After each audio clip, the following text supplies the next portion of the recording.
The All Smiling Faces podcast is now sponsored by Tyre Spot, the North East's leading tyre supplier with branches across the region.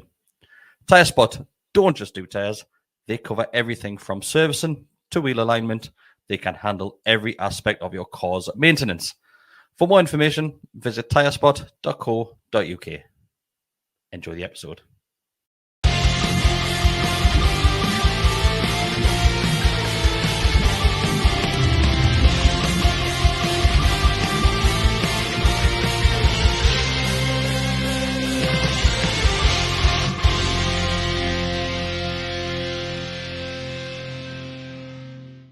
Camera as well, will you? Hi, everybody. Welcome back to the Always Smiling Faces podcast on the Gallowgateshots YouTube channel. I am your host, as always, Kris, joined by Besty, Marc, and we have a replacement for Decker. Thank God for that. We have Mr. Marc Corby with us. How are you, Marc? I'm very well, thanks. Just the invite again, lads. I think it was the Chelsea home game I was last on, I believe. November. Aye. Seems a long time ago now, doesn't it? But we're still third. We're still third. We're Still still class, third. man. And this is going to be a talking point throughout this one. Will we remain third? So we've already had questions in, but obviously we'll come to those at the end. First up, Bestie, we're going to be taking a look at Newcastle versus Leeds. Right. So, Sam Allardyce's first home game Mm-hmm. at Ellen Road. Were you expecting that sort of display from the Leeds team? I didn't think he was a good fit at all for Leeds, to be honest with you. I thought the way they've played under Bielsa, Marsh, and I forget, there's Garcia that had in for a few games earlier on there. It's not how Sam Allardyce plays football, very front foot. I mean, it hasn't worked for them this season. So I thought it'd be physical, probably more physical than they were, actually. Which sounds daft when we've had 2 penalties, should have had 3 penalties. And Firpo should have been sent off at least once. But I thought it'd be more physical. I thought it'd be more long ball in the box, which again sounds stupid when their first goal comes from a long way across into the box. They got bodies in the box, well, I thought But no, I don't think if there's such a thing as a typical Sam Allardyce performance, I don't think that was it. I think if anything, it was more reminiscent of a Bielsa kind of performance with the high energy, the pressing. They were very fit. Never letting us stop on the ball, which they've kind of had that knocked out of them over the last few months since he left. So it probably just suited them to go back to the way that they'd had kind of success over the last couple of seasons and stuff like that, and getting them back, because I was surprised they went away from that in all honesty, but might still be too late for them. But it was always Bielsa's calling card, wasn't it? It's what he's done through his career, and he obviously Leeds, well, that's how they came up. They had a pretty decent first season back up, if memory serves, or certainly started all right. They did. And yeah, that as I say, when I saw the players I had, I thought, well, that's not a Sam Allardyce team. That's not that. You know, you haven't got the kind of the long throw merchant, although they did have towels. Did have one of them? They did have towels. They had a towel. I think had a towel, the JJ Okocha type of. But yeah, I thought Leeds look all right, and I don't like Allardyce, but if he keeps them up at Everton's expense, then I'm all right with that. Corby, you went to the game. Did. So, feeling and atmosphere going towards the game, were with yourself and fans, I'm guessing you went on the coach? Yeah. Expecting 3 points? I think everyone was, to be honest. I think out of the remaining fixtures, you'd look at Leeds and the Leicester game as, we're bankers really to get them 6 points that we're craving for Champions League. Well, it should be qualification, shouldn't it, the two? But yes, I think everyone was confident. But there was talk of a Sam Allardyce sort of revenge, because he's got a habit of doing that, hasn't he? He did it did Blackburn, obviously Sunderland, West Ham. He had a habit of beating Newcastle. He clearly dislikes the supporters. But yes, confident going into it. What I was surprised at, though, was the amount of abuse that he didn't get from the Newcastle supporters. Aye. There was only one chant, which was "you fat," whatever, which is a bit harsh. But and that was only because he ran on the pitch. You on me. No, you said it was harsh. He's because he ran on the pitch. He ran on the pitch to have a go at the referee for the sending off, which was a red card, double yellow. But I was surprised at the abuse he didn't get, because obviously at Leeds now you're on the side of the pitch, right on top of the dugouts, and the abuse wasn't there. But for me, we'll talk about the atmosphere later. But for me, that's arguably the best home support I've seen for a very long time. Leeds were incredible. It sounded loud on the telly, like incredible. From the off, they were right behind them. But answer your question, Kris. Yeah, everyone was confident going into it. I certainly was. I had it down for 2-0. But obviously we got a shot within a couple of minutes, didn't we? So it didn't work out that way. Did you have a canny view? Or were you in the corner with Juddy and? We were the first block of the bottom tier Aye. So obviously where we are in the St James's Park, we're high up. You think you've got a brilliant view. Yeah. I don't like being that low down, mind. You're sort of like that, and Aye. tall enough, but you're sat next to Mossy. I'm glad you weren't there, but yeah, all right view. But it was a bit of a shit start, wasn't it? There's some of the seats down there that are like almost out of the ground, aren't That's what I was saying, because Like, was right Betsy, tucked in. Kris Betts and Stephen Judd were in the corner of the Nicola Wintrip. The photo they put on, you cannot see the far corner because it's a big, I think it's a big screen. Madness, isn't it? And they weren't down as restricted view either, were they? No, apparently not. There's loads of grounds like that in the Premier League, isn't there? It's Goodison not one where they've got daft views as well. Goodison You can is, hardly but see that's it. Goodison's got the big pillars and the pillars, yeah. stanchions coming down off the stand. But this one's like literally, you've got a great big square, the back of a It's like it goes beyond the front of the it next goes stand. past innit? the stand. So It's you, like the canopy, touch isn't it? off. Over Yeah, the it top. seems to be aye. What I do want to focus on before we actually go through the match, Besty, is last week we discussed the partnership between Isaac and Callum Wilson. Yes, we in did. starting games. Aye. And Decker said it's too early to have not have an opinion on it, but decide whether or not you bin that off, as in both players being in the starting 11. Yeah. And Isaac being on the left-hand side. Did you say enough in the last 2 games for that to be once again tried? I don't think so, no. I love them both. It's hard to pick one in the middle and I want to start on the left, or if one does that. Reminds us a bit of where we kind of shoehorned Dembaba on the left when CC signed. Decker sent us a message with him not being here. He sent a message and said, can you highlight the fact that he's getting, obviously, flashbacks of Alan Pardew days, like you said, where Dembaba was pushed on the left. I think it's not just what we're doing to get going forward, but it's when you look at how well Joe Linton and Willock have worked on the left-hand side ahead of Dan Burn as well. I think when you've got Burn at left back, I do love Dan Burn. I've said it, I say every week. But I think he gets more protection from having the Joe Linton Willock thing, because I've got that in mind where I don't think Isaac's got that the first goal. Yeah. He was at the back post, lost his man, although we'll come to that later on because I've got a bone to pick with Nick Pope about it.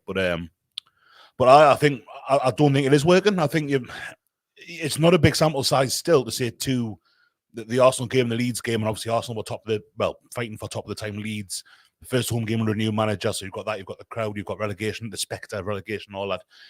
So it's not like you had a good run, but at this point in the season, we need something that's going to work straight away. Because we've only got 3 games. So 3 games left?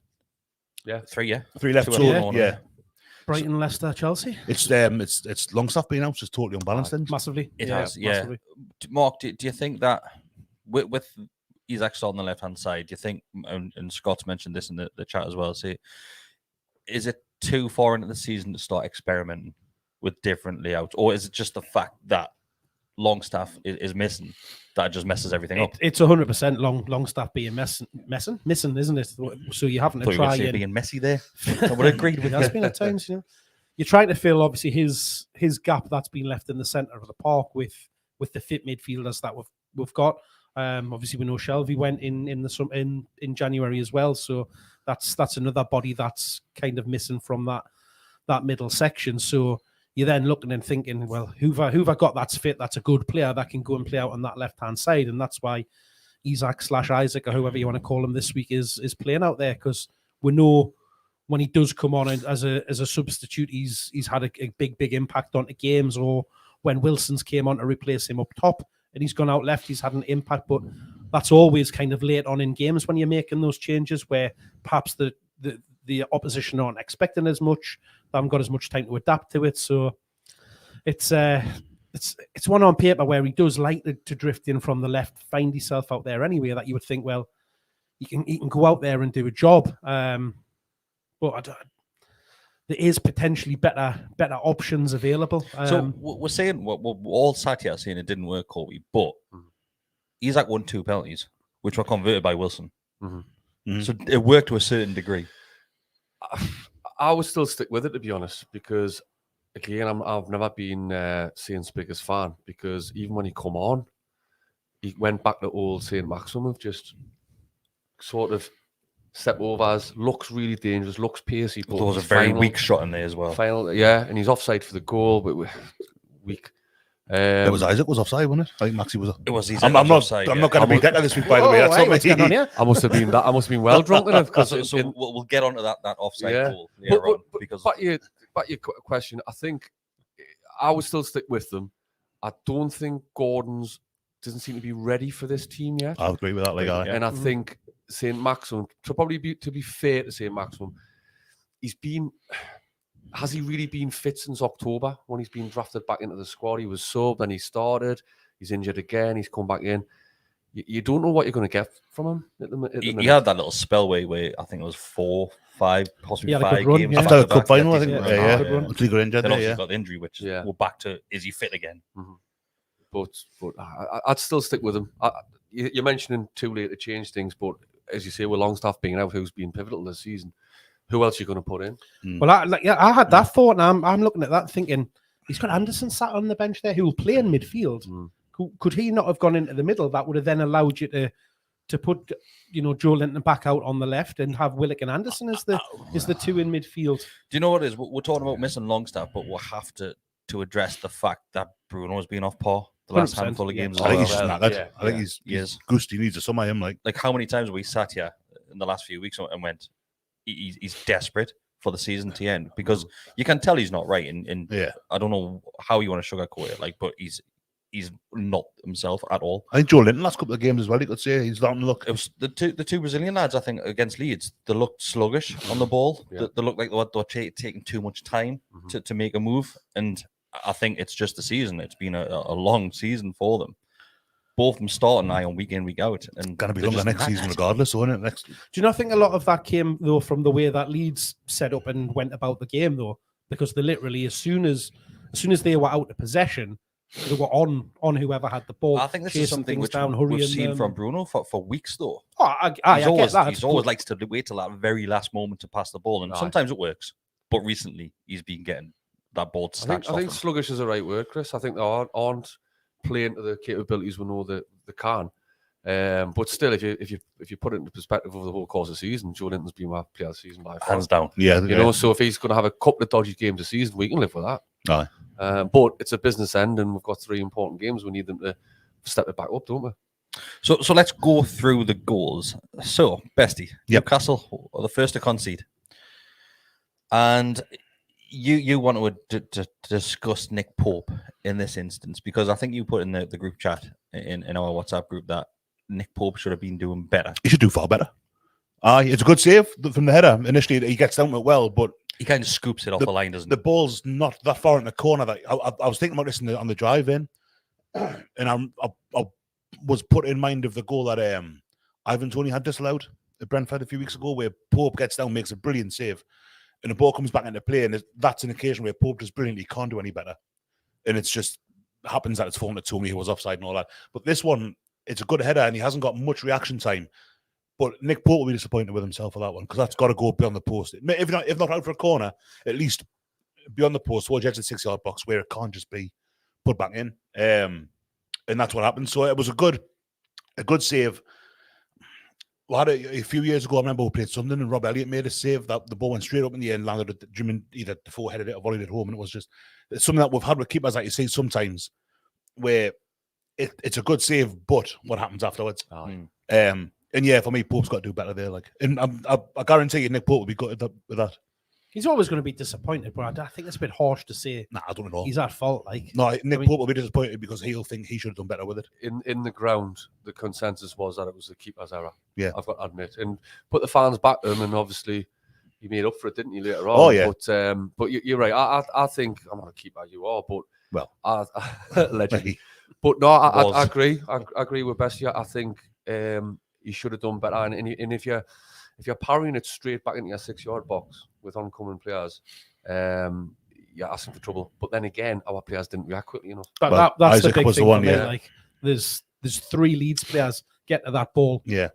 So any one of them 3 could have knocked it in. So as much as you're saying, Pope there, but you've got to follow them in. Where's his support? You've got to try and clear it. I think I you've think got to look back. anticipating it. You've got to look back, and the cross coming in. It's so easy to get that ball into the box. Yeah, it's coming from Trippier's side. As Bamford, he cuts back, and Bamford's not exactly blessed with going to get white boots. And So he knocks it in, and like you said, obviously Pope makes the save and scoops it off the line. Then it's Isaac. It is. He does really well to track his man, because he does track his man into that position, and I think he's unbelievably confident that Pope has saved that initial shot. But then obviously he's just too off the pace to realise that. And that's carry this right into and his that's the ceiling. risk you get in playing what's ultimately a striker on the left wing and expecting them to track back and have that defensive instinct, isn't it? I think his mind is thinking, right, Pope saved this.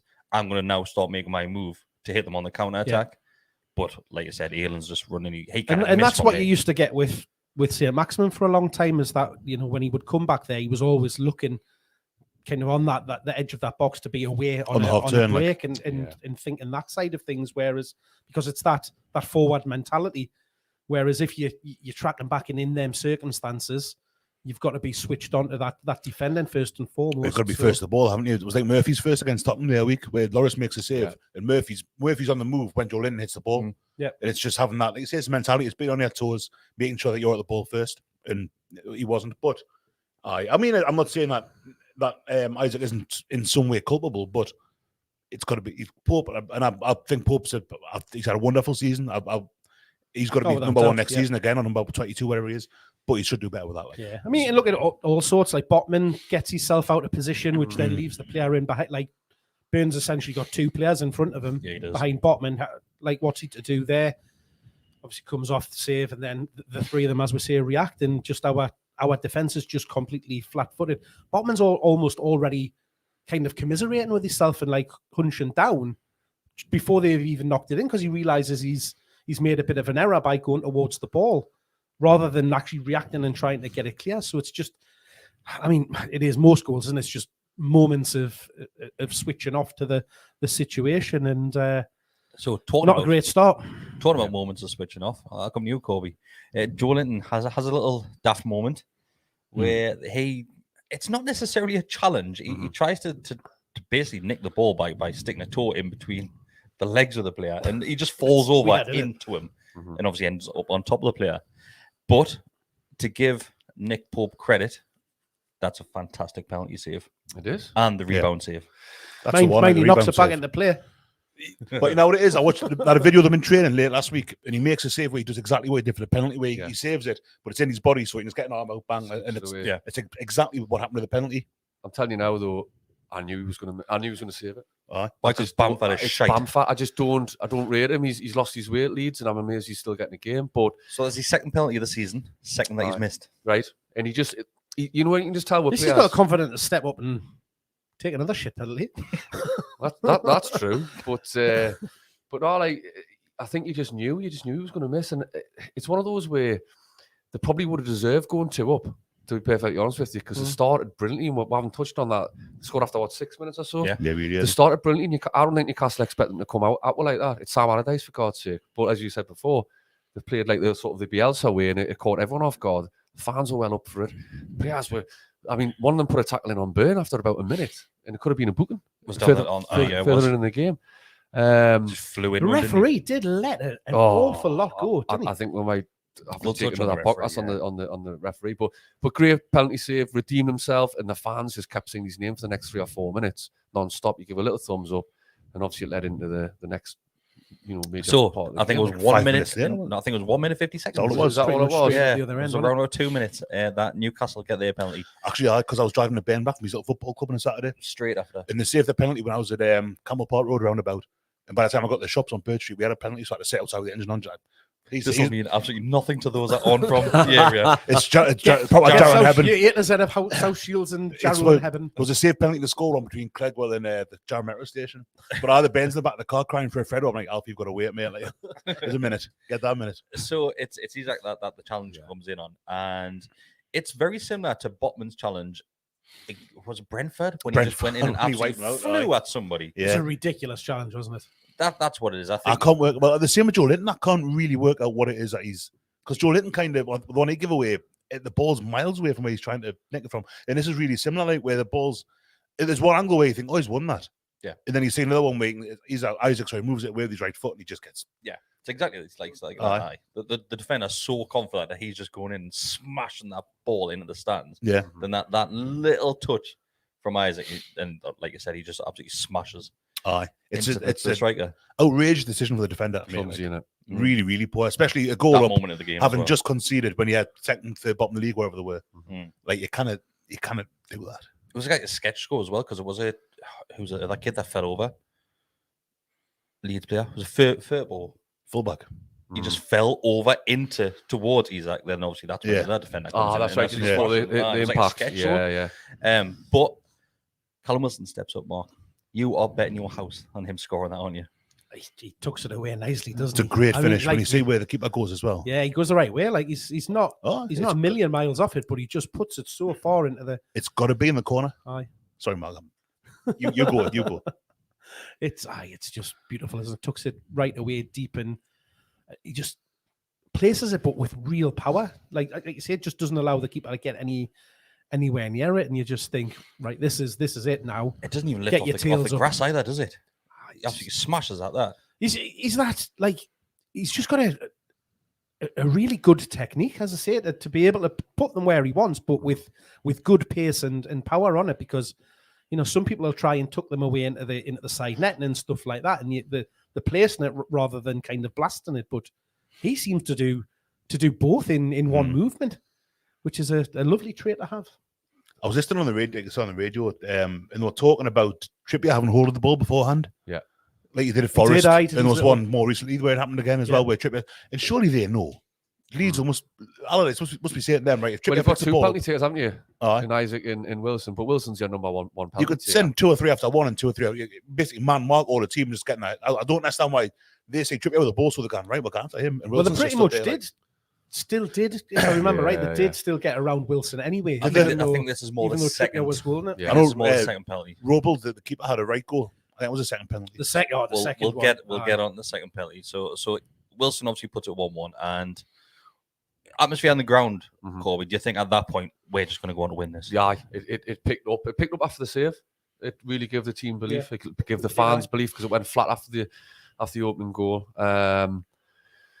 But you just sense we had more confidence. We're creating more. We're passing it more. Bruno was getting on the ball a lot more. Defense looked a lot more settled. Their coaching. I mean, Robbie Keane's on their coach. What a tosser he's turned into, by the way. Yeah. He always was. See, I always liked him. He was one of them players I would love to have seen at Newcastle, in his prime. But I was linked a fair few times, like in the past. But he was just in the linesmen. Yeah, the fourth officials. Yeah. And it was boring, but that's Sam Allardyce. He's probably thinking we need to do anything to try and win this game. Elan done it a couple of times with the ref as well, where he took the ref to one side to have a bit of a whinge at him. Right. And obviously watching the game, for fine well, he's getting in his thinking the next decision probably go our way if I complain enough. And it worked to a certain degree because Leeds got away with a lot, I would say. There was a lot of challenges which I would probably say were borderline yellows.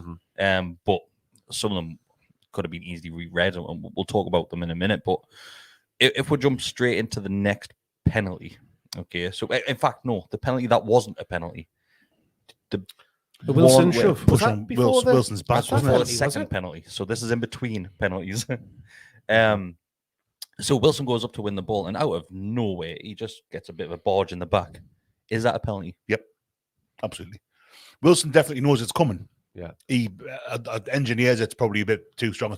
Wilson knows it's coming. He knows how to win it, but it's a penalty. Like, yeah, that was just because it was just before half time, wasn't it? I'm remembering now. Yeah, I think at the time I thought, like as you just said, I thought, oh, he's made the most of that. He's kind of like gone with it, looking for the penalty. So at the time I'm thinking, nah, it's probably not.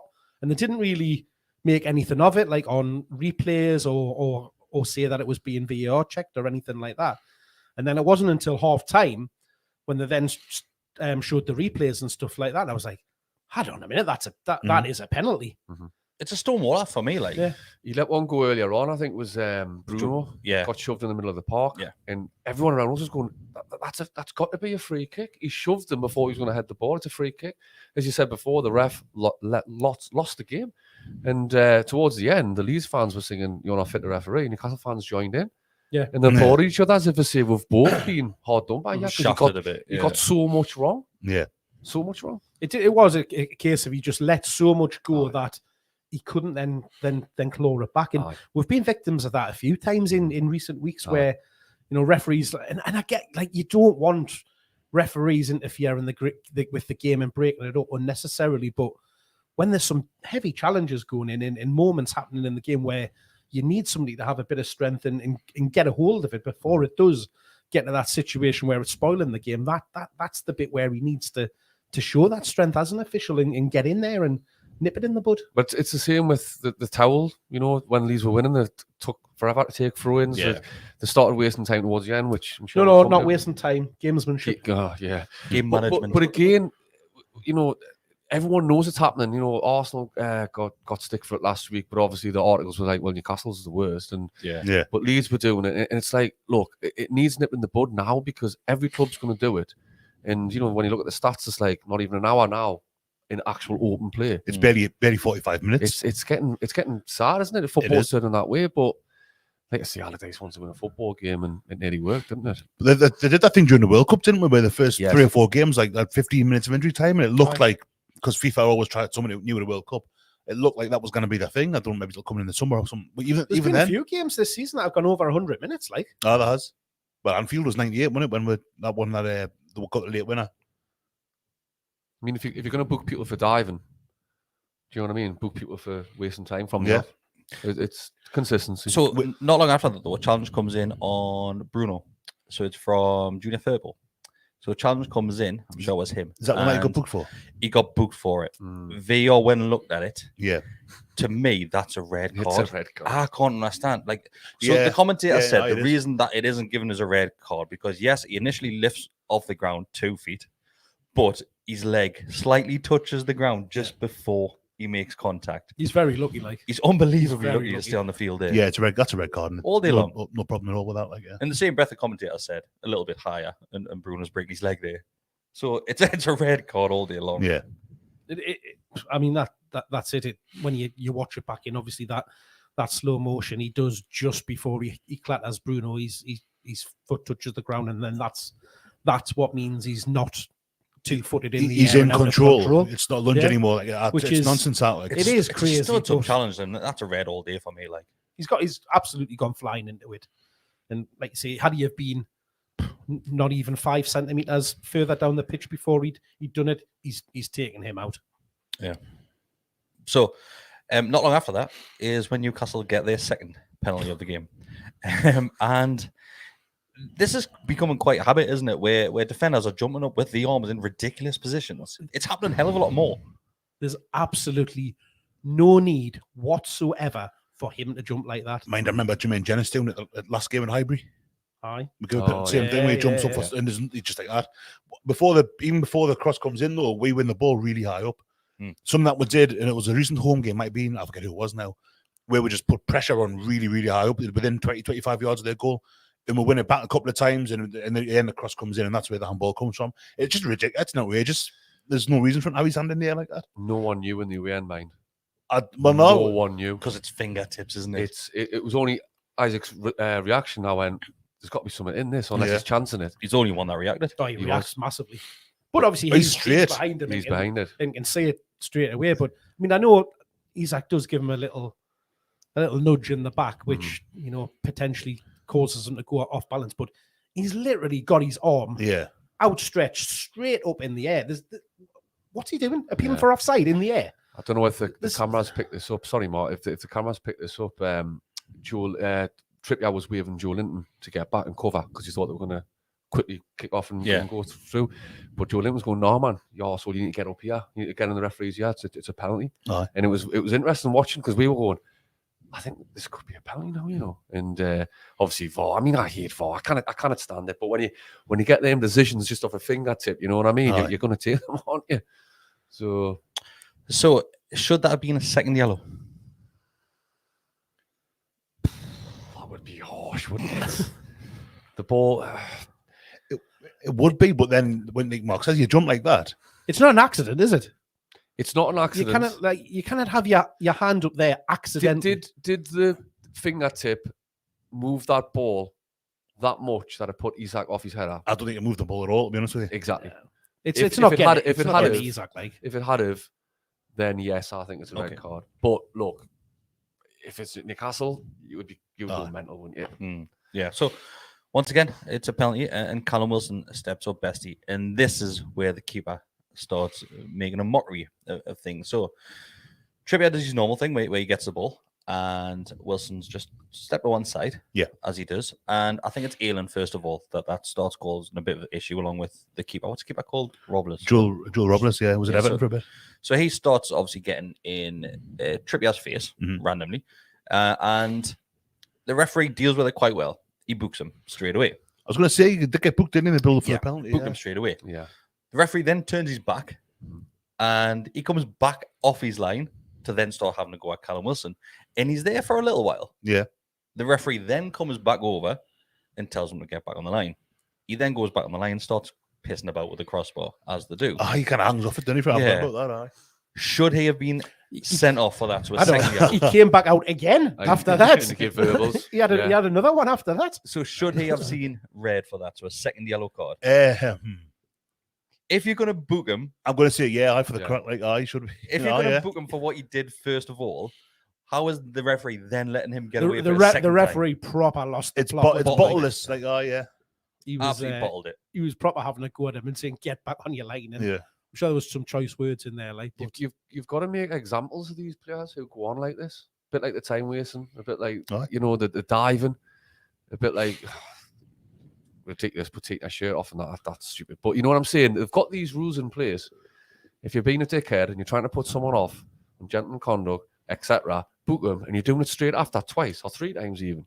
Yeah. It could be, look, you're taking the piss now. There you go. It's the old one about what they used to say, that you couldn't give a penalty for someone pulling a shirt in a box from a corner because you'd be given 20 penalties a game. Give 20 penalties a game. Yeah. Because it'll stop it. Yeah. So it is Callum Wilson that steps up, and I'll come to you, Corby, because obviously you were there. Yeah. It's another great penalty. Brilliant. Just chucks it down the middle.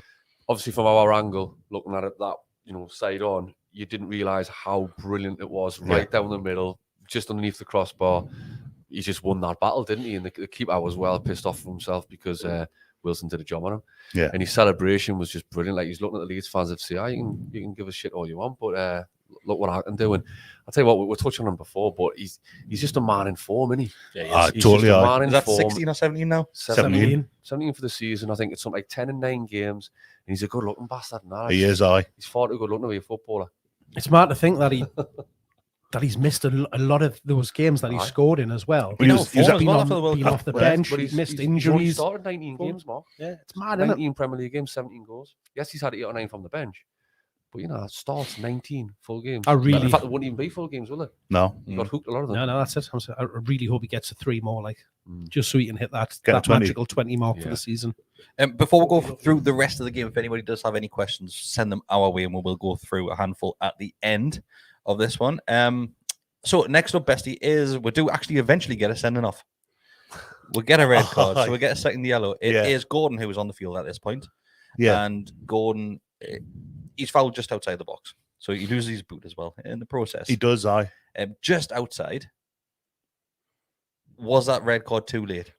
Should the referee have dealt this of a long time before? Football should have been sent off before he was. It's probably a red card on its own, to be honest with you, because it's the denial of a goal scoring opportunity, last man and all that. So I know it was a second yellow that it was officially given, but for me, that's a straight red on its own. Gordon, what I'm going to ask you, Kris, because no one ever asks you stuff on this. You always just ask us. What do you think about Gordon coming on? How do you think he played? Because I've got an opinion. I agree with what Corby said earlier. He's not ready for this team and this setup that we have at the minute. We mentioned the offside goal, which was scored not long afterwards. But for me, I'm screaming at the telly because Gordon has to release that. That's exactly what I had in mind. Should have, because it literally takes a touch. It's his 2 touches, 1 touch, then pass. But it's just that split second it takes. You can see the break. I can see the break there, and he's actually away. Yeah, and Maxi's on the other side, so we're going to at least have a shot on goal. Gordon just holds on far too long. Exactly what I asked you, because that was my opinion. I thought, but he'd take a touch, and I watched it 4 or 5 times this morning on the extended highlights thing on YouTube. Around it, and I think, is he taking too long with that or what? Because it's touch, go, but it's that little hesitation. If he doesn't do that, Maxi's Isaac's through, and I'm sure Maxi was on side. Everybody's on side. It's just that build up. It just shakes out. I really want him to do well, but I think it is. We've been saying for a few weeks now. Just he needs that pre-season with the squad. He needs to be running the ground and to get his fitness up. Do you think that's part of the problem? Was because you want him to do well, and he's that desperate to make an impact that he's had a couple of chances where he's been through on goal or it's fallen to him, he's snatched it. He's just that little bit of luck if I'm getting a goal or something like that, which might just allow him to relax a little bit and then make those decisions. Maybe I'd love him to. I cannot wait for him to start scoring because I really want him to do well. I said we were in a similar position when Miggy signed, and Miggy was performing well, but not getting that end product. Yeah, it's like it goes back to that first game with him, doesn't it? Where he goes through and he chips the against the Huddersfield, the post, didn't he? I think with the biggest comparison for me is Willock for me, because obviously on that Bruce he was just given a free rule, wasn't he? Yeah, and he scored them goals, but he didn't look the same player following that. But he's come back bigger. He's obviously been hitting the gym and that. I think that's what Eddie Howe will do with Gordon. Yeah. He's turned them all into athletes, haven't he? Look at the size of Joe Linton's legs, for Christ's sake. Oh, do you know what I mean? Ridiculous. They're all don't say that. But they're all units on there. And Gordon's like a lightweight, really. And Mickey's the same, but I think a good pre-season, a full pre-season with Eddie Howe. Yeah. And I think we'll see the best of him. I know he's a touch on it in previous podcasts, but I think we will definitely see the best of him from next season. I really do hope so. Like, hey, we mentioned this last week, Mark. That we're looking at Bruno and saying he needs a season, and Gordon does as well, so he can get time with the team in pre-season and put his own mark on it. No, totally agree. I mean, correct us on this offside, then, boys, because I haven't watched anything back since Saturday. Honestly, in the ground, we thought Maxi was offside. I think Maxi's behind the ball. I think it's Isaac who's offside. So Isaac in the ball. All right, I apologise. Maxi's my favourite player. Yeah, he's a mile offside. He's about a yard or two off. Yeah, but again, it's just that half second, that split seconds where Gordon should be putting it straight through, where he doesn't wear that kind of causes Isaac. It was like how about Papa Cisse was always offside, but for me, a lot of the time was because Sissoko just held on that a little bit too long. Didn't always see the pass. It's fine margins in it, because pushed before about Leeds' penalty. It could have been 2-0. Leeds would have went on to win that game. 3-1. We would have went on to win that game. Yeah. So they do get the equaliser and the last goal of the game, Mark. And could we have done better in that instance? Or was it another deflected goal that we've conceded? I mean, the goal itself is there's nothing really you can do about that. It's just one of those. It's a great block by Trippier the first instance. He shoulders it. But there's two of them. There's two blocks. He shoulders it first. Then the ball just falls back out. Then he smashes that and it glances off. It goes anywhere, that doesn't it? I mean, he's there, got his hands behind his back, so he's not trying to keep them out the way for a penalty or anything like that. But it just you should try putting them above his head. That might work. But that deflection just Pope's going the other way. It completely changes direction and it's flew into the left hand corner. But if I'm being harsh and critical, you look just before that from the corner and Trippier trying to head it back to Pope to give the call. Like, what? Why? Could go back further again. I realize the referee should have said the keeper. How far back again? Yeah. Well, we'll give away a free kick quite cheaply for me on the left hand side. Maxi come chase us back. It was Gordon, wasn't it? I was Maxi, I think. This one. Give away a free kick, and it was a free kick I didn't need to give away. I wasn't too sure it was a foul, to be honest with you, to start with. But then that's where it all comes from. There's a lot of football between that goal, but it's just, again, the margins, how I always thought Jack Colbert was really expensive because he would give those free kicks away that would invariably conceded from, and that was an example of one for me. Longstaff started doing it as well. Yeah, he did. Longstaff kept on losing his man under Bruce. This was, I mean, Steve Bruce's ancient history now, but he was at a time. But Longstaff all seemed to lose his man between the defence. It was really weird. Constantly happened. But yeah, I thought that's an observation I made. Stick with you, Besty. Aye. So obviously full time comes. Mm-hmm. There is another talking point during the game, and we'll get on those people that I've mentioned. I can't think what it is. I'm excited now. Well, you'll soon remember. So full time, is that? I think you'll know what it is. Is that 2 points dropped or a point gained? It's a weird one, isn't it? Because when they had that penalty, they had that penalty at 1-0. If you say it was, we'll get a point out with this, I think, it's a great result, that. But then when they get awarded the second penalty, the ebb and flow of the game, then think, I'll definitely take the draw. I think it's got to be 2 points dropped. Really, when you're third in the table and you go away to Leeds, who were 18th, 19th, wherever they were at the time, I think we're second bottom, weren't they, above Leicester? In 2-1 Leicester against 10 men. I think that's got to be 2 points dropped. Mark, sadly, any different opinion on that? I think a draw was probably a fair result. In all honesty, yes, I appreciate we got ourselves into a position where we got a foothold in the game, but I know, Mark, you said it right up from going to the game that you felt confident and stuff like that about it. I didn't. Yeah. It had banana skin written all over it for me. Was that just because of Allardyce? A whole host of things? Like, we never really seemed to do particularly well down at Leeds. The whole Allardyce at home. The age-old adage of never back the early kickoff. Like, it just, everything was kind of against us. But in the same breath, I had the same feelings about Everton away a few weeks ago now. And, you know, it started off that way. But we know what happened at the end of it. So you just don't know what you're going to get. But it's probably a fair result. Yes, I would have loved to have won it, but based on what we're seeing, I think it's a fair result, but it's still 2 points dropped from the position with the fact that we were leading and on top. But we were literally undone by an absolute fluke goal for that equaliser. Looking at the fixtures out of the last 4, you would fancy us against Leeds and Leicester, wouldn't you? Over Brighton and Chelsea away. But totally back what Mark's saying there, was a fair result, and I thought we were poor. So for me, it's a point gained because we did not play well at all. But, you know, too many players just didn't get going, didn't put a stamp on the game. I thought they looked knackered when they got the second. You could see the energy just went. I think they are knackered. You look at that team that's played this season. I mean, the back 5 has been the same for I'd say 95% of the games have played. Bruno's played whenever he's fit. Joe Linton's played a lot of football. Joe Willock. Joe Willock looked knackered as well. I think that we're saying about how Bruno and maybe Joe Linton need the summer. I think a lot of them do. They all do, I think. Yeah. Because, again, we've had the World Cup this year as well. That's an extra little thing. And we've got a full summer now. I don't believe whichever tournament we qualify for, because we're guaranteed Europa League at least now. We're guaranteed after that result of the weekend that Europa. We don't need to qualify, do we? So we don't need to come back early. Like in the Total Cup days where we're back at like the end of May for to play a locker in or those were the days. Or something like that. Bernard's debut was great. I think the summer's going to be massive for them for getting players up to speed, like Sir Gordon, and just getting lads rested with no international commitments. There's no Copa America that I'm aware of that the boys are going to disappear into. I don't think there's anything this year. Just give them the summer off. Well, give them a few weeks off and get them back in on the treadmill. Well, I'm not sure when the pre-season normally trip to America is. July, aren't they? That must be. They normally get June off and that's it. Well, of course, that tournament in America, yeah. Then we'll go to Rangers, and that's middle of July. That's July, yeah. So they won't get long off. Like, are you going? Fancy it? Is it Tuesday? Tuesday, I think I'm actually off that day. Ibrox. Let's do it. The first away game, Ibrox. Ali McCoy's testimonial in '93. Really? Aye. So, let's talk about the thing which you've forgotten put about. Out your memory. Yeah. Does it involve technical areas? It does involve a technical area. Oh, of course. Jason Tyndall being the centre of attention, isn't it? No, it's not. No. I saw Jason Tyndall yesterday. I was saying like that. I saw him yesterday. Did he have a beam and smile on his face? Of course he did. I was so tempted. It's not all about you, Jason. But I thought he might beat us up.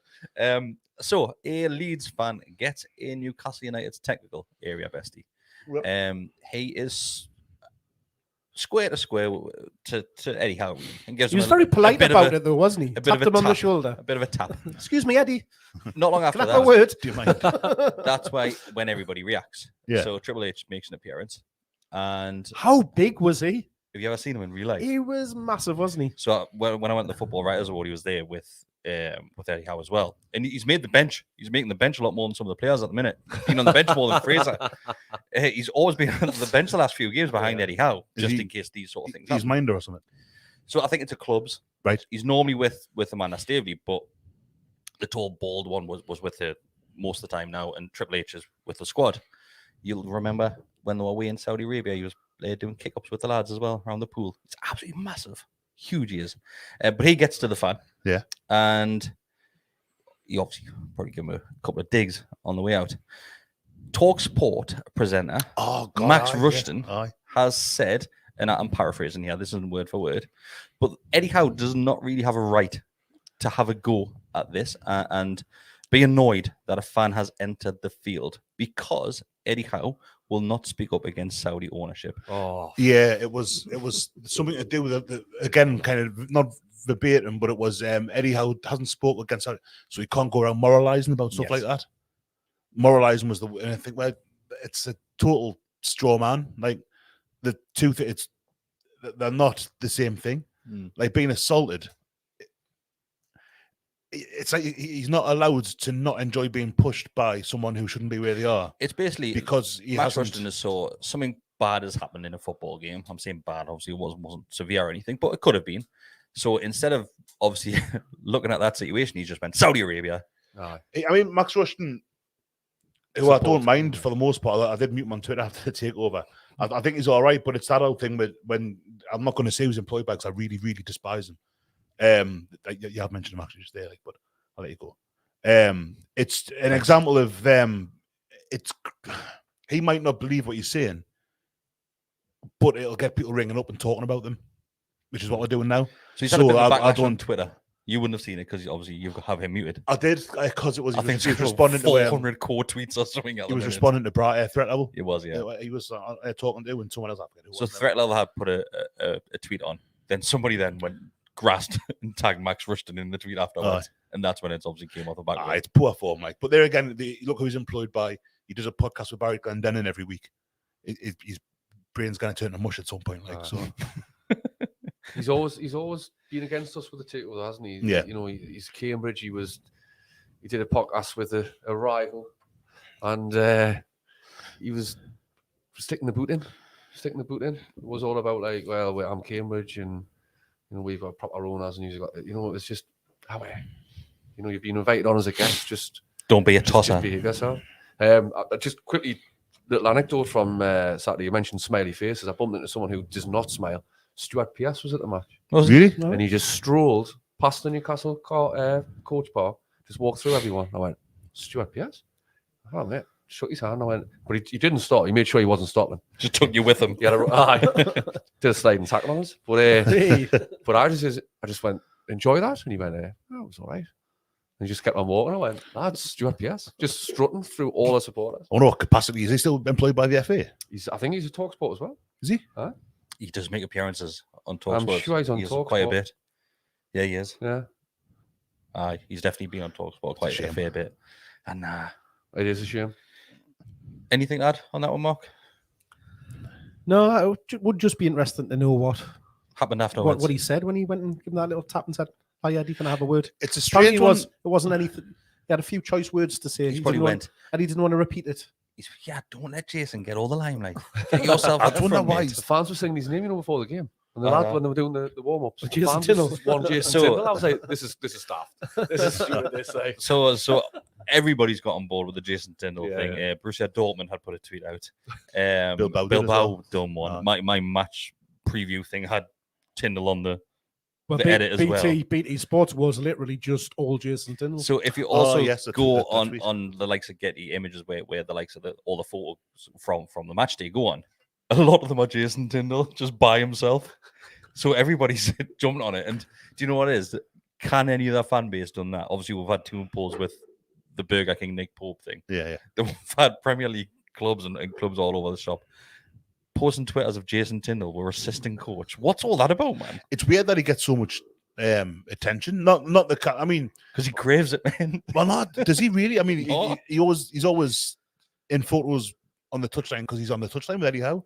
I think it's like Sammy Lee always was with Roy Hodgson, or Sammy Lee. Steve McLaren was when he was at Man U. Terry Mack with Keegan, man. Terry Mack. You look at the Leeds game you mentioned him before. Robbie Keane was all over that technical so before. I think the issue Dean is Saunders, Steve Stone, they've all. Eddie Howe obviously was questioned about by some American sports channel. It was, and asked him if he realized how much attention Jason Tindall's getting on social media, because there was a random Twitter account that got like 20,000 followers, like within X amount of hours. Jason Tindall made himself center of attention. Yeah.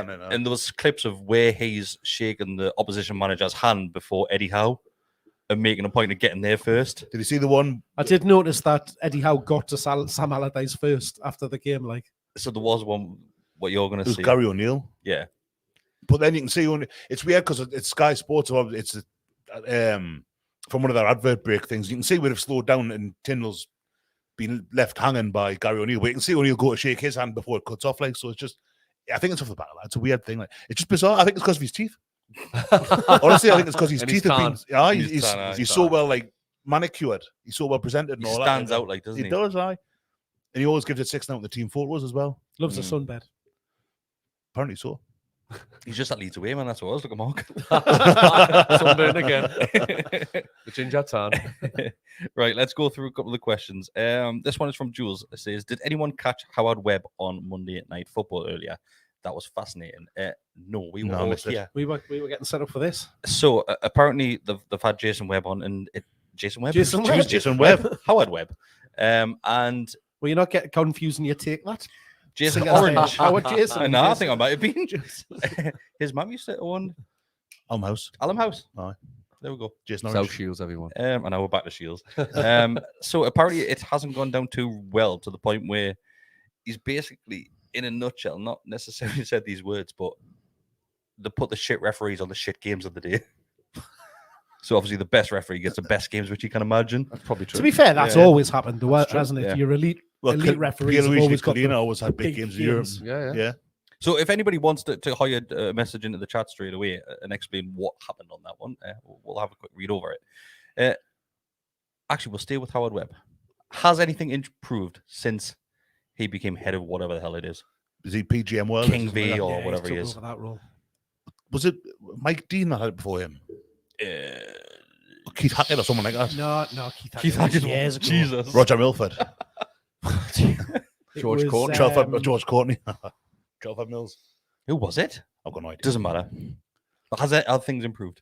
No. Not at all. I don't know how things do improve because you think, I don't know how many referees there are in the Premier League, probably 15, 16 in It was total. Mike Riley, by the way. Mike Riley, yeah. Like, look at the standard of referee, and I know Sunderland fans when they're in League One were going about the refs, saying how much worse they were in League One than they were in the Championship. And when we were in the Championship we had that Steve Martin at Forest. Yeah. I forget what the penalty had at Burton at home, by Matt Ritchie. So the standard referee, and he's in the Premier League now. Yeah, I can't remember his name, but I think he had been briefly prior to that as well, you know. But there's not that many referees when you think how many footballers are on the Premier League. Everyone's got a 25-man squad, so straight it's 500 players. It's just the first team squads. There's probably between a few than 20 Premier League referees, and how much of them are any good? And they're let down by not necessarily by VAR. VAR's there's pros and cons to it, but how often do you see the wrong decision getting made? How often have they got to come out and apologise about? Oh, sorry, that shouldn't have happened. Yeah.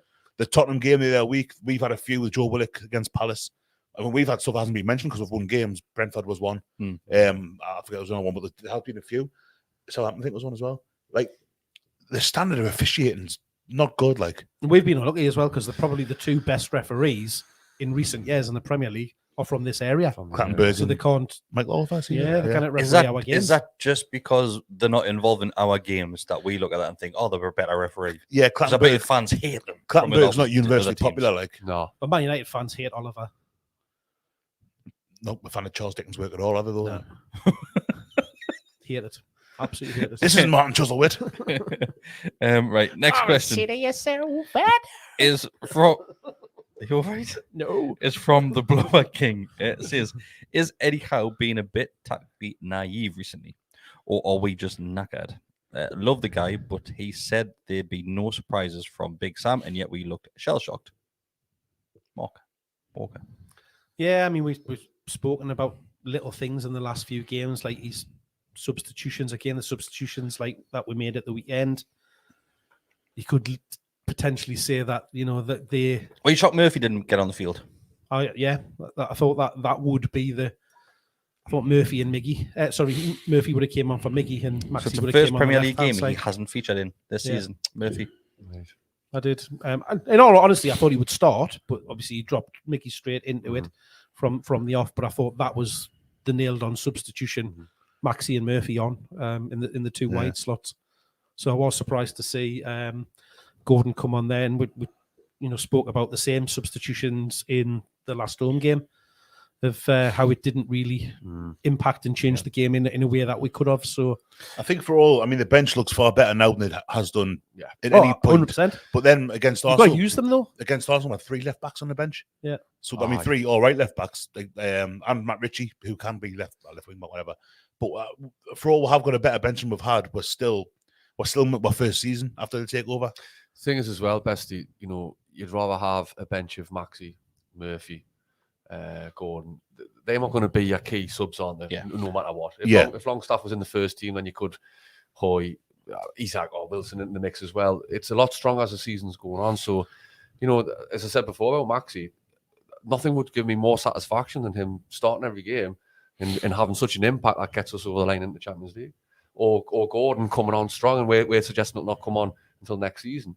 But things like that, that's tired. We've all agreed on that. Look, Goose, that absolutely buggered. So the reason Murphy didn't come on, apparently, he had a slight groin injury. So he was just on the bench as worst case scenario. That's been a couple of comments in. Corby, what's your opinion on Miggy at the minute? Because obviously Miggy early on in the season, unbelievable. Obviously scoring goals. There was a question in here saying, we're seeing the old Miggy once again, where he's working hard, but not putting the ball away. It's a great question, but it's a correct point, isn't it? It's a fact. He's not looking like that player, October, November time. He's still our second top scorer. He still can be a threat. He still look quite busy. There was some great link-up play with Trippier on occasions. But yeah, he's an actual goal threat and the confidence. There was, again, in the first half, after about half an hour, he had a chance and he yet again come back on his left foot. Yeah. You're crying out for a strike on your right foot. And that's where I thought there might have been a chance if you're starting him, that you stick him out on that left-hand side where we know he can do damage out there as well, and you're not having to do that constantly checking back. But can he cross the ball, though? That's the thing. Going down the wing and crossing it with left foot, can he do that? Probably not. That's probably his biggest asset, is cutting inside and curling on the top. I think that's what we play with inverted wingers that much. Yeah. I can't remember last time we had a right foot on the right hand side, a left foot on the left hand, and just open, get the byline, put the ball in. Murphy's played out there quite a bit this season. He has, but you don't see him bombing down the wing, just kind of picking the ball right. Well, let's say Keith Gillespie would do what Ginola would do back in the 90s. It still normally is kind of triangles with Bruno, him, Trippier. And kind of get Trippier on the overlap or Longstaff cutting the box on the underlap and then giving it and chipping over the top. And it's not, and because we won't play one striker normally. So there's no point. I mean, we'll talk about the Leeds first goal where that 4 blokes running in the box when Bamford put it over. We never have that. Yeah. I mean, you've just said against there, which again I think is part of the issue with Miggy. Obviously, he's just came back from an injury as well, so he's still trying to get up with speed for that. I think a lot of the reaction to him has been over the top this weekend. So we're talking about how strong the bench is, but at this moment in time, the players on the bench are probably out of form. So you've got Maxi, who's just come back from an injury. You've got Gordon, who hasn't hit form so far this season. Done well in games, but you wouldn't say he was in form. His first couple of games when he came on after the move, he was bright. He had a couple of. It just never came to anything. If he could have scored that one against Southampton, I wonder. He's had chances. That one that he rolled past the post. I would still go for Maxi over any of them though, because he's a natural winger. Yeah. But we don't play that way anymore. If it was 4-4-2, something like that, yes. Yeah. But we don't play that way. But we've got choices. It's just making the right choices. Miggy's missing Longstaff as well because, like you've just said, that's what used to work for us when he was there. You used to have Miggy, Trippier, Longstaff, and Bruno. They just used to work out little magics, little routines, and then. But how many times we've seen that same goal where it was just that little ball in the box? Neither Miggy would be on it or Longstaff would be on it. Miggy scored at Fulham was like that one where just a little half through the half space and chip over the top. But they did it a little bit on Saturday. Towards the end was a point where Gordon, Trippier, I forget who else, but they had a lovely little thing in the corner where they kept the ball nice and tight and they just had defenders chasing them, and at the end they got the ball in the box and obviously nothing came of it. But they're still capable of, they've got that in them. So we'll end on this final question, and it's been sent in a lot. It's about Newcastle's last 3 games. And as we're recording, just to point out that people are watching this back or listening to the audio, that Liverpool are currently 2-0 up against Leicester, which puts them, is that level on points? But 1 point behind. 1 point behind, but a game ahead. Yeah. Okay. They've got 2 games left now after that night. I say this question before we start, Besty. Yeah. Does that worry you? And I'll add a question which has been sent in by Fish and Rods. It says, how many points will we get in the last 3 games? I'm not worried at all, no. How many points will we get? Who have we got? Chelsea away, Brighton at home, Leicester at home. So I think we'll get 5 points. Yeah. Okay. I think that'll be enough. 5 minimum as enough. Liverpool got Villa at the weekend, then they finish with Someone else. Southampton away. Southampton away. who've already relegated. Southampton who are down and who are rotten as well. Is it Wolves the other one, maybe? I can't remember. No, they've got Villa away. At the Oh, right. weekend. No, Right, Villa at okay, home, so- sorry. right, okay, at Anfield. Now it is not. Maybe we need 6. Because I can see them winning both those games. So we'll have to win all 3. You wouldn't no. put it past Southampton. Oh, sorry. getting No, a no. result. 3 and 3 is 2 points 6, to win, is Chris. it? I think we need 6 points. So I think if we get 5, it'll not be enough. It's that thing where you don't want to go to Stamford Bridge needing a win, but that might be how it works out. Mark, I'll send the question your way as well. So, are you worried? I'm not worried. Look, if we don't finish 3rd or 4th, That's not the then question. it's That's not the question. it- Are you it's worried not that the we're end going to of the lose world. that spot? All right, because I'm not worried. I'm not worried. I think we No. might finish 5th. I'm Okay. not bothered. Yeah. I'm not particularly. worried by it. Disappointed is probably a strong word, but slightly disappointed if we didn't, given where we've been. But It'll be a bit anticlimactic. yeah, I For, think for us to be holding this position for majority of the season, to then slip up in the we last... haven't though. We'll have. We haven't. We'll have. We haven't been 3rd the We'll majority be in of the the top season. 4 majority of the season. Like. We've Must been- be. We've been thereabouts in the top 5, 6, which I'd be very, very happy to finish. I in. think we've probably been in the top 4 for the higher percentage. I'd say more than half the games will probably be. in You the sound top like four, yeah. that bloody Arsenal fan who thinks they should have won the league 3 weeks ago because they'd been No, top of the league for the length of. I'm just saying, okay, right? It's reminding me of the championship season where Brighton just had 2 wins to secure to be champions. Mhm. We're in a similar position now where we're just saying we just need a couple of wins. We're struggling at the minute. Well, we said the same in that championship season. No, but We still won it, but the pressure was on Brighton. but we'd been top of the league for the majority of that season. But the pressure is on us right now, isn't it? It's roundabouts and swings. I think if you look at it, we won, what was it, 6 and 7 or 7 and 8 before Arsenal? Yeah. And we drew the other day. It's still, so that's 7 wins in 10. It's Champions League 4. Yeah. Beat Brighton on Thursday, who had a, let's be honest, it was a freak result yesterday. No one seen that coming, even though Arsenal have been playing bad. And Brighton, are fantastic. They'll go at us. Brighton will 100% go at us. Not an easy game Thursday, like, No. by any stretch. But win on Thursday, it gives you the confidence going into Monday. And I honestly think this time next week we'll be celebrating Champions League. So to answer your question, I'm not worried.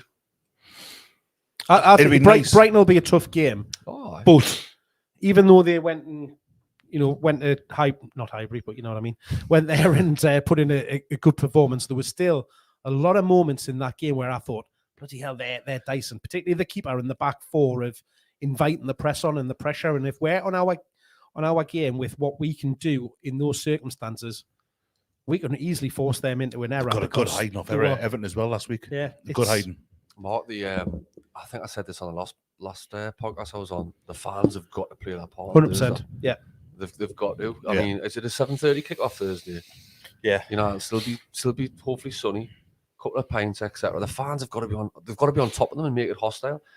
That's what Leeds did to us on Saturday. Honestly, the fans. I've mentioned it before. The fans were brilliant. Best home support I've seen for a long time. I heard for a long time. They were same last season as well. Aye, In fairness, though. yeah. But Would you go as far as saying these next 2 home games, so it's back-to-back home games, are must wins? 100%. You've got to win your home games, and you've got to beat 2 teams who are below you in the league at home. The must win if you want to Yeah. qualify for the Champions League and finish in 3rd position.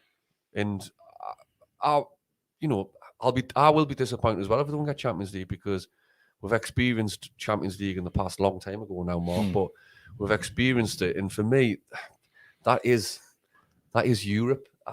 I don't mean to sound like an arsehole here, but you look at West Ham, they've struggled this season because of playing Thursday, Sunday, and Does that not worry you though with our squad? And I know we can get to the summer and strengthen things, but this is what I'm saying. I don't think realistically, it might just be a generational thing. When you speak to the younger kids who have never experienced going to Benfica, Milan, Juventus, whatever, they're desperate for it. They're desperate to go away and support Newcastle. There's nothing better than standing in a foreign country, knowing you're going to watch your team. Maybe I've been spoiled in the past. We may have all been spoiled in the past with that, but we'll go back 20 years though. I know.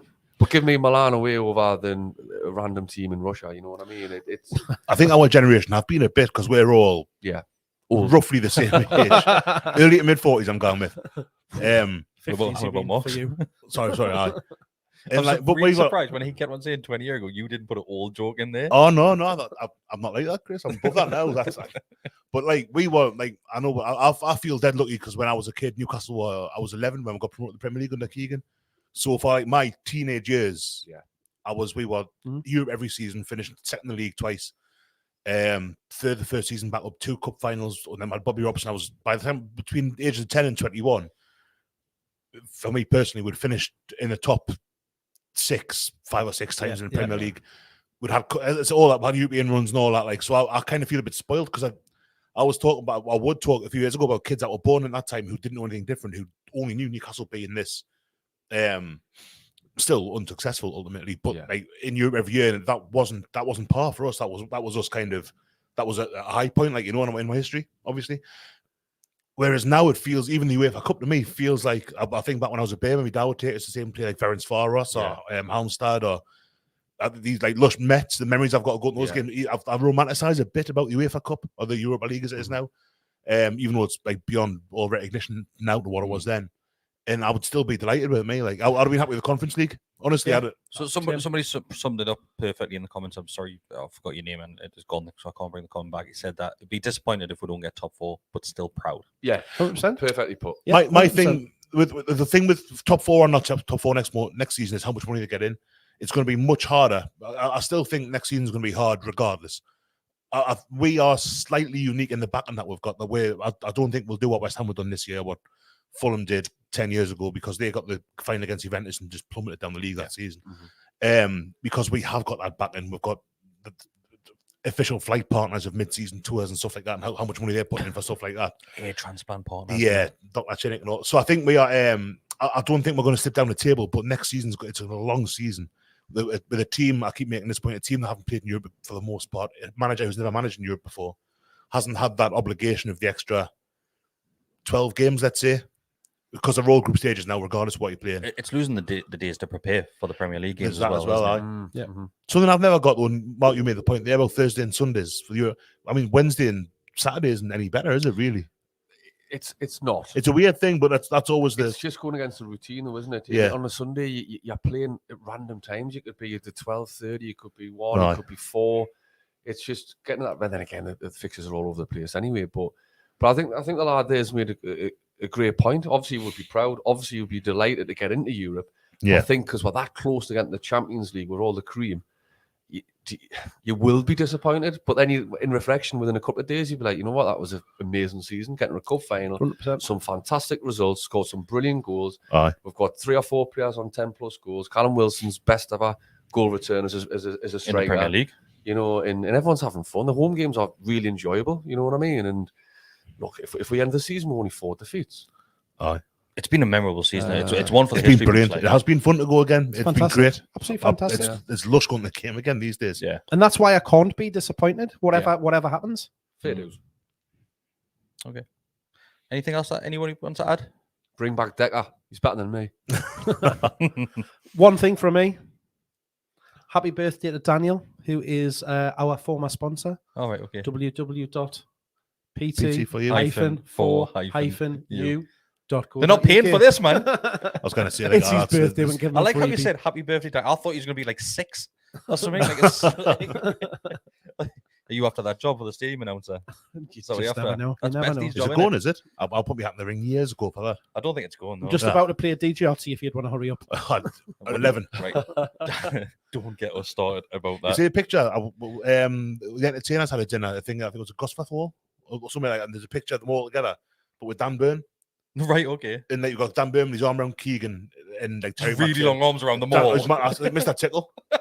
It's just nice. Nice seeing the boys together again. That's it. That's all I had to say about it. Okay, well, can you put the photo on social media? Sorry, I didn't take it. No, it's not my. No, but can you find it and post it? Oh, I'll try to. Okay. I'll do that now. Right.